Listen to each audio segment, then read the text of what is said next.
धेरै साफसफाइ हुँदाखेरि पनि बहुतै दिगदार हुँदो रहेछ के साथीहरू, आफैले दुःख पाइँदो रहेछ। म चाहिँ फेरि बहुतै साफसफाइ गर्ने मान्छे हो। मेरो चाहिँ साफसफाइको लागि घरमा बुढाबुढीको पनि झगडा हुन्छ। बुढाले भन्नुहुन्छ यही घरलाई मात्रै स्याहारेर बसिराख, अरू काम केही नगर भन्नुहुन्छ। तर मनले मान्दैन।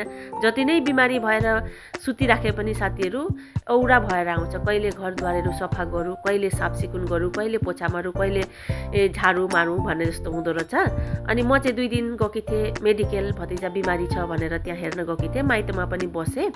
अनि घरमा आउँदा त लथालिङ्गै बिद्धो भएको छ, फुल पनि सुकेर खरङ्ग भएको छ। हेर्नुहोस्, किचन पनि अवस्था थिएन। त्यो दिन म हतार हतार गएँ मेडिकल, भतिजा साह्रै थियो त्यतिखेर। अनि गएँ, हेरेर आएँ।